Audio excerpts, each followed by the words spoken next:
What's going on, everybody? This is your boy, the Sports Dr. Spock, Mickey Coleman, coming at you with another hot video.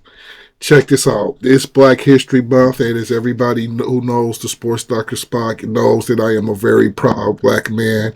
So I want to talk about some of the unsung heroes of black history, not guys that we may speak on all the time. Not quite the mega efforts, the Martin Luther Kings, the Malcolm X's, and all those, names do deserve to be talked about, but we're going to get into some unsung heroes. And everybody knows Jackie Robinson was the first black baseball player to play Major League Baseball, but we're going to talk about also the first person who played black person to play in the NHL and the first black people to play in the NBA. And we're going to get into this right now. Have you ever thought about how some of history's most pivotal figures, the ones who truly turned the tide, often worked behind the scenes? You know, they were the architects, the strategists, the quiet sparks that ignited a revolution. But their names weren't always the ones we learned in school. These are the hidden heroes. Their stories are not just footnotes, they are the very foundation of our modern world. They remind us that true change doesn't always come from the loudest voice, but from the steadiest heart. Today, we connect the dots between the civil rights movement. We'll explore pioneers who didn't just break records, they broke barriers. These men and women faced down prejudice and reshaped our entire culture, proving that a single act of courage. Their journeys are a powerful testament to the resilience of the human spirit and the unstoppable force of fighting for what is right. So, come with me as we uncover these extraordinary stories. We're going to look beyond the headlines and into the hearts of the people who dared to be first. We'll learn not just what they did, but who they were, what drove them, and the legacy they left for all of us. Let's begin with a name that should be known in every household, but, for too long, was whispered only in the halls of history. Bayard Rustin. When you picture the 1963 Excuse Mr. AI, he didn't quite pronounce it right. His name was Bayard Rustin. Excuse me. March on Washington, you see Dr. Martin Luther King Jr. delivering his I Have a Dream speech. But who organized the stage? Who orchestrated the arrival of over 250,000 people to the heart of the nation's capital in a seamless, powerful display of peaceful protest? It was Bayard Rustin, the strategic architect, the master planner behind one of the most iconic moments of the civil rights movement. He was a man of profound conviction, a pacifist who had studied Gandhi's principles of nonviolent resistance long before they became the cornerstone of the movement. And you got to remember, he organized that march, and it wasn't no cell phones, no social media. So he pretty much did it via landline, newspaper, the news that you watch on TV, and pretty much payphones, and pretty much word of mouth. It was much harder to organize events back then because they didn't have all the tools that we're fortunate enough to have today. He brought this philosophy to Dr. King, teaching him and other leaders how to channel righteous anger into disciplined, effective action. Rustin understood that the moral high ground was not just a position, but a strategy. He knew that to change the heart of a nation, you had to appeal to its conscience, and nonviolence was the language that conscience understood best. Think about the sheer logistics of that day. The transportation, the security, the sound systems, the scheduling, every single detail was a monumental task, especially in an era of deep-seated racial hostility. Rustin managed it all with breathtaking precision in just 2 months. He envisioned a demonstration so powerful and so dignified that the world could not look away. He didn't just plan a march. He choreographed a masterpiece of social change, a symphony of purpose that resonated from the Lincoln Memorial to the White House. Yet for decades, Bayard Rustin's role was intentionally muted, pushed into the shadows. Why? Because he was an openly gay man at a time when that was not only socially unacceptable, but dangerous. I didn't know that. I didn't know Bayard Rustin was a gay man. So I guess he had to be in the background, especially during that time, because like you said, being a homosexual back in the '60s and a black homosexual back in the '60s wasn't really the business. He would have probably been able to organize that event because most people would have ignored it. But could you imagine having to organize all those people to march from one part of DC to the next? No cell phones. They didn't have cell phones, but they had, you know, printed media back then, newspapers, flyers, the TV news. That's pretty much how they got the word around back then. Again, I'm reiterating that again. And to organize it without cell phones and stuff while it was going on had to be hectic. That means you had to have everybody, a lot of people on the same page, telling people where to go. I mean, it had to be really, really, really, really tough. But Baynard Rustin got it done. Some within the movement feared his identity would be used by opponents to discredit their cause. So he accepted a position behind the curtain, sacrificing his own public recognition for the greater good of the struggle. His name was not always spoken, but his influence was felt in every step taken that day. His story is a powerful and sometimes painful reminder that leadership doesn't always stand in the spotlight. Sometimes, the most essential leaders are the ones who work tirelessly in the background, their passion fueling the engine of progress. Rustin wasn't just an organizer. He was the movement's brilliant, unsung strategist. He built the platform from which a dream could be declared to the world, and his work laid the groundwork for the landmark Civil Rights Act of 1964. 9 months before Rosa Parks made her historic stand, another brave young woman refused to give up her seat on a segregated bus in Montgomery, Alabama. Yeah, see, this is the story I kind of wanted to hear. Now, this is basically a child. This was a 15-year-old girl who did this even before the adult Rosa was brave enough to do it. Her name was Claudette Colvin, and she was only 15 years old. On March 2nd, 1955, filled with the lessons she was learning in school about her constitutional rights and the injustices of segregation, she decided she had had enough. When the bus driver ordered her to move to the back for a white passenger, something inside her just clicked. She didn't move. Claudette later said she felt Sojourner Truth on one side of her and Harriet Tubman on the other, pushing her down, anchoring her to that seat. It wasn't a planned protest. It was a spontaneous act of defiance. A teenager who knew, deep in her soul, that what was happening was fundamentally wrong. She was arrested, her hands in cuffs, crying out, "It's my constitutional right." Her story was a jolt, a raw and powerful expression of the frustration that was simmering just beneath the surface in the Black community. Her courage was an undeniable spark. Local civil That's what sparked the movement, y'all. That's pretty much where they got the planned protest for Harriet Tubman to sit, which led to the Montgomery bus boycott, which really kicked off the civil rights movement as far as us getting our basic rights in the United States, period. A 15-year-old girl. You notice you can't really bullshit kids like that. You know, you teach a kid about the Constitution and they realize that they're not being treated under the Constitution the same as they should be treated. Yeah, a kid is going to say something, especially a teenager that's just starting to really feel himself. Like, wait a goddamn minute. I got the constitutional right to sit here first. And I don't have to get up just because you're a Caucasian or a male or whatever the difference. Like maybe if you're an older woman, I would get up. something like that, like a lot of people do when they're on the bus. It's coming from somebody that's ridden plenty of buses, somebody's, or a train in New York. If somebody's a little bit older, you might give up your seat,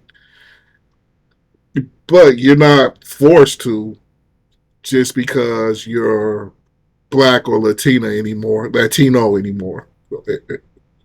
Civil rights leaders, including a young Dr. Martin Luther King Jr., rallied around her case. They discussed using her arrest to launch a citywide bus boycott. However, a difficult decision was made. The leaders worried that Claudette, as a young, unmarried teenager who later became pregnant, would not be the ideal symbol for the movement. They feared the press would focus on her personal life and use it to discredit the cause they were trying to build. So, they waited. They waited for a different face, a different story. That face would become the respected and serene Rosa Parks. While Rosa Parks' own act of defiance was incredibly courageous and pivotal, the decision to sideline Claudette's story highlights the complex and often painful strategies involved in the fight for justice. It reveals that the faces of a movement are sometimes chosen, curated for maximum impact. But Claudette's story did not end there. Though she wasn't the face of the boycott, she was one of its crucial legal pillars. She became one of the 4 plaintiffs in the landmark federal court case, Browder v. Gale. It was this case, not the boycott itself, that ultimately led the U.S. Supreme Court to declare Montgomery's segregated bus seating unconstitutional. Is the fact that we boycotted it took our money away from the bus system too. That helped make them decide, okay, maybe we should stop this bullshit because black people ain't taking the bus and we need that black dollar. We can only do that now. If we can only get together and be like, we not giving certain companies that be in our community all this money and just keep it in our community, things will be a lot different from us. But I didn't know. See, back then, being 15 or 16 and pregnant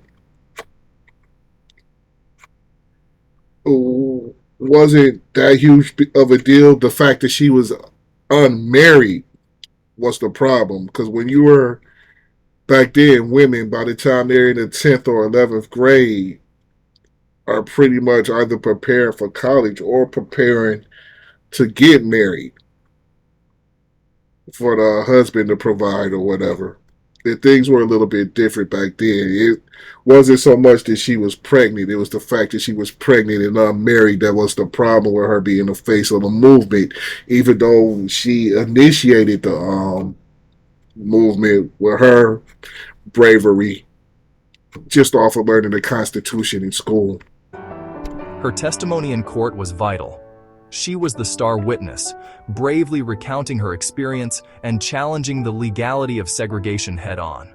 For decades, Claudette Colvin's contribution was largely forgotten, a footnote in the shadow of a more famous story. She lived a quiet life, feeling that her part in history had been erased. She carried the weight of being the girl who was deemed unsuitable for glory, even though her bravery was undeniable. Her experience reminds us that history is often tidied up, its messy, complicated, and inconvenient truths smoothed over to create a simpler narrative. Today, we pull her story from the margins and place it where it belongs, at the heart of the struggle. Claudette Colvin's act of defiance shows us that courage has no age limit, and that the fight for justice is often waged by ordinary people, pushed to extraordinary limits. She was a teenager who became a trailblazer, a quiet plaintiff who helped topple a pillar of segregation. Her story doesn't diminish Rosa Parks's, it enriches the entire narrative, showing us that the movement was a chorus of many brave voices, not just a single solo. Now let's turn to the world of sports, an arena where the battles for equality were fought not in courtrooms, but on fields of grass and dirt in front of millions of watching eyes. On April 15, 1947, a man named Jackie Robinson stepped onto Ebbets Field in Brooklyn, wearing a Dodgers uniform. That single step was an earthquake. He wasn't just there to play baseball, he was there to shatter one of America's most visible and deeply entrenched racial barriers. Before Jackie Robinson, Major League Baseball had been segregated for over half a century. The color line, as it was called, was an unwritten rule that kept black players confined to the Negro Leagues. Brooklyn Dodgers general manager Branch Rickey knew that breaking this barrier would require a man of extraordinary character. He needed someone who could withstand the torrent of hatred. He found that man in Jackie Robinson. Rickey's challenge wasn't about skill, but endurance. "Guts enough not to fight back," he said. Imagine the strength that took. Jackie had to absorb insults, dodge beanballs aimed at his head, and listen to racial slurs from the stands and opposing dugouts, all without retaliating. He had to be better, stronger, and more composed than anyone else on that field, simply to prove he had the right to be there. His debut was a... So not only did he have to be a good player, which he was. He is a very good player, even in his rookie year. He was a good player, but he had the mental capacity to almost ignore some of the things that were going on. And from what I heard, he wasn't a particularly soft guy. So could you imagine how hard that is? You got to listen to people disrespect you like that, spit at you, throw b-balls at you, but you're not allowed to fight back, which is why he wasn't even the best player in the Negro Leagues, but he was the one they figured was bright and could see the future enough, could foresee the future enough for him to take all this so nobody else who came after him had to. Because after he came, there were plenty more black. Like I said, he wasn't even the best player in the Negro Leagues. But he was still a very good player. He is a Negro League All-Star, so he was a very good player. And they figured Branch Rickey saw that black people could be just as good at baseball as anybody else. And, low-key, the Negro Leagues were very successful. A lot of those Negro League owners did become millionaires. So that black dollar, because you got to remember, back then, baseball was America's game. I mean, for everybody. You know, black people, white people, Hispanics, everybody really loved baseball back then. It's not as popular amongst inner city people now, but back then it was. So it would be good business if you could attract more of the Negro dollar by having Negroes play. So Branch Rickey, also being a pioneer, also was a businessman and understood there's a customer base that we haven't quite reached out to yet, and we can get more of their dollars if we invite more of their people to play. Was a national event that forced America to confront its hypocrisy. A country that had fought a world war for freedom still denied basic dignities at home. Jackie's presence was a living challenge to the status quo. Every hit, every stolen base, every graceful play was a statement against segregation. The pressure was immense. He received death threats against himself and his family. Some of his own teammates initially refused to play with him, but he persevered. And slowly, heroically, he won people over, not with anger, but with his undeniable talent and unwavering dignity. He became a symbol of hope and a catalyst for change, demonstrating to a divided nation that excellence knows no color. His impact went far beyond the foul lines. He opened the door for a generation of black athletes in all sports. His career argued for integration in schools and workplaces and in neighborhoods. He used his fame to speak out against injustice long after baseball. Remember, he was more than stats and a Hall of Famer. He was a civil rights pioneer carrying a people's hopes. While Jackie Robinson's story is etched into the heart of American history, another barrier was broken a year earlier, on a different kind of field. The man who broke it was Kenny Washington. In 1946, he signed with the Los Angeles Rams, helping to reintegrate the NFL after a 12-year ban on black players. His return to the gridiron was monumental, yet often forgotten. Kenny Washington was no stranger to greatness. At UCLA in the late 1930s, he was a collegiate superstar, a teammate of Jackie Robinson, and widely considered the best college player in the nation. When he graduated in 1940, he should have been a top NFL pick, but the league's unwritten agreement against black players shut the door. For 5 years, Washington played in a West Coast See, unwritten. So the NFL been colluding against black people for a long time. The NFL is a good old boys league, really. That's who's really running it. So now they allow you to play, but you better not kneel, or you better not show that you have any type of black man backbone, or nigger, you're gone.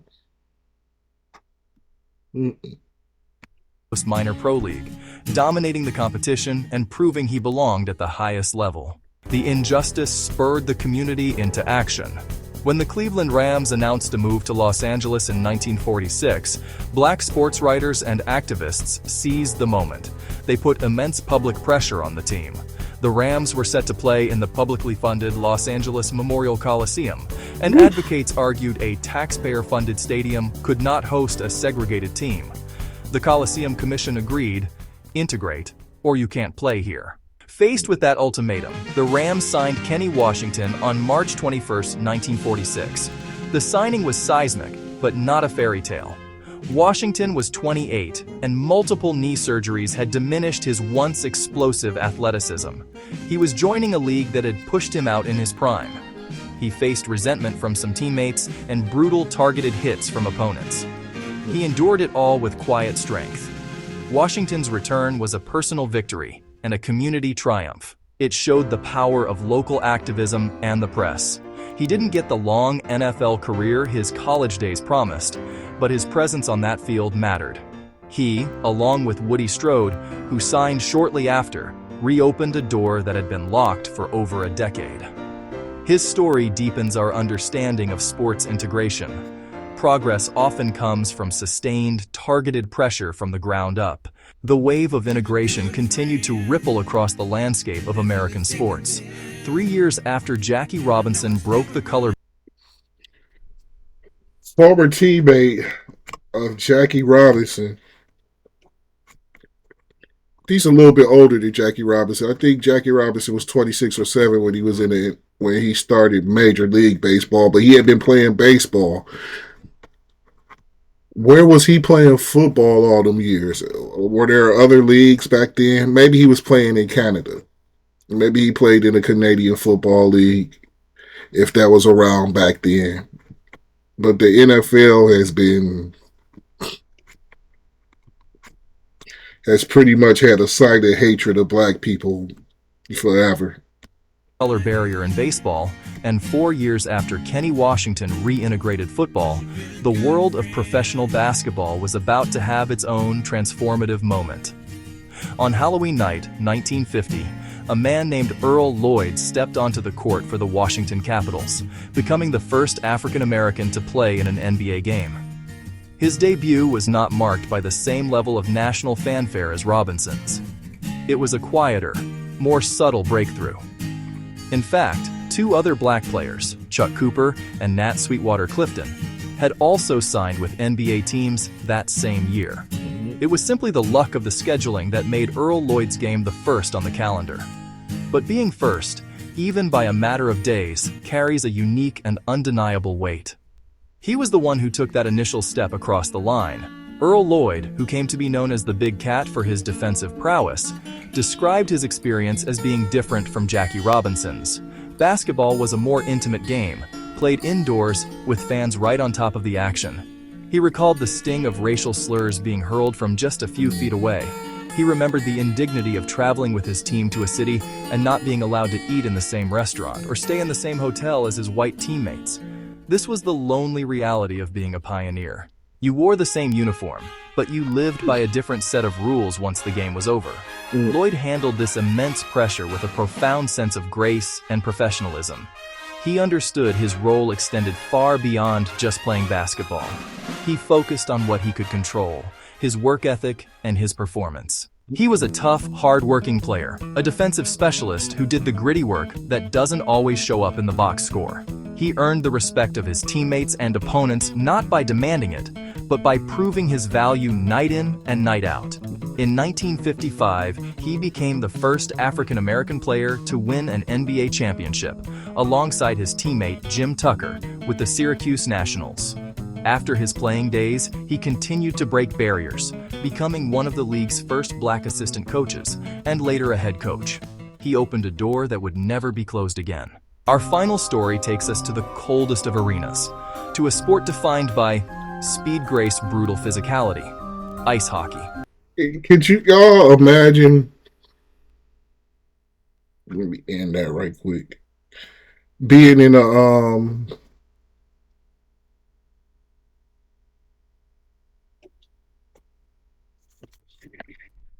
being that there was an NBA for years without black people,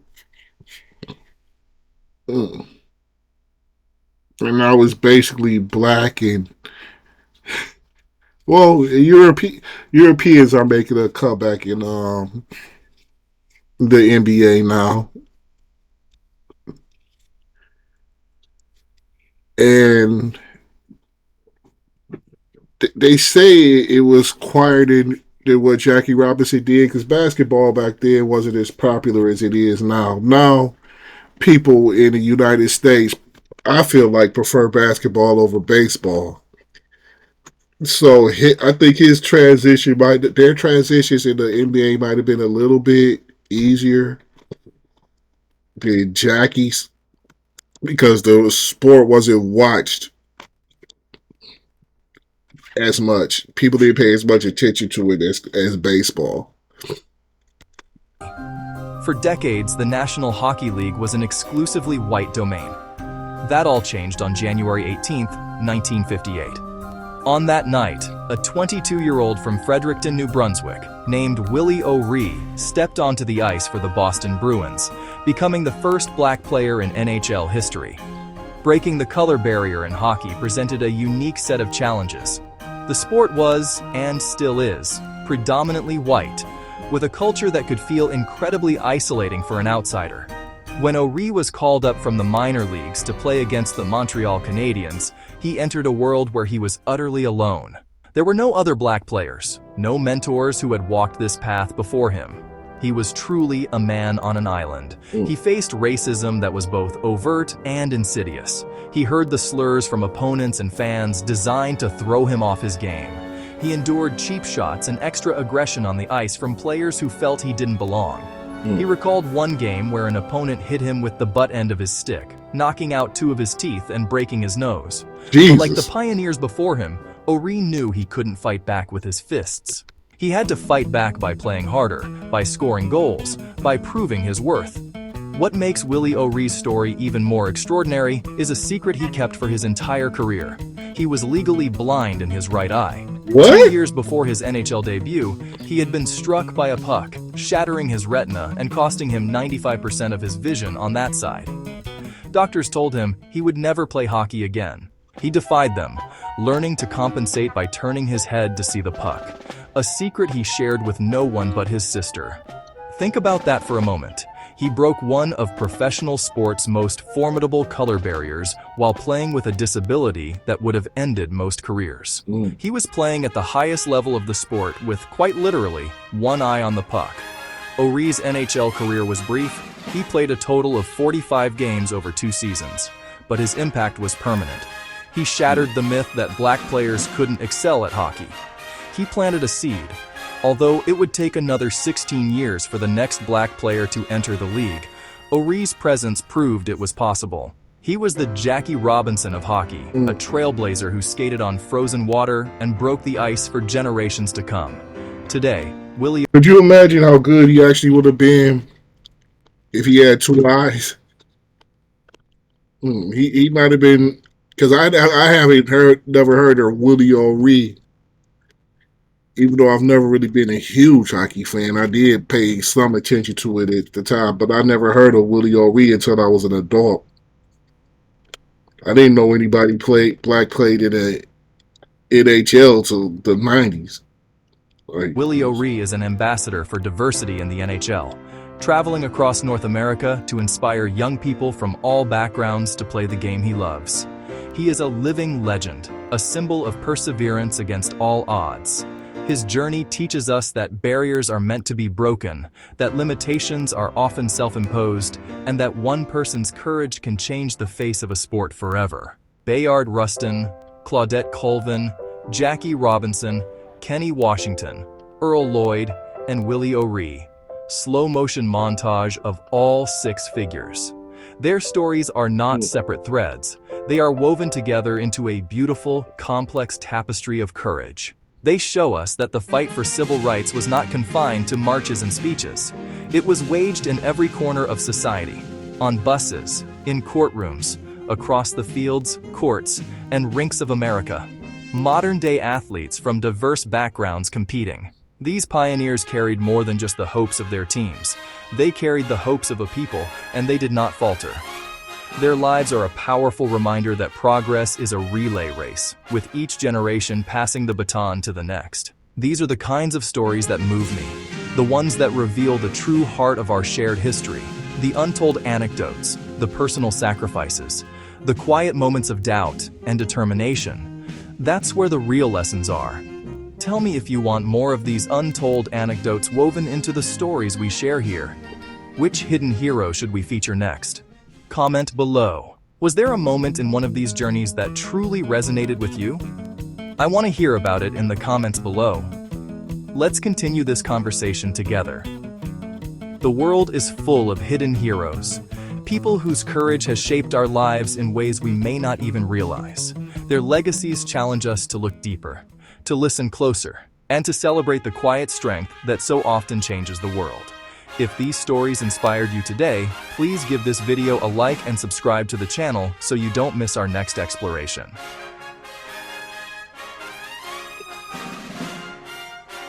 And let me know, which hidden hero story do you think we need to tell next? Thank you for sharing this time.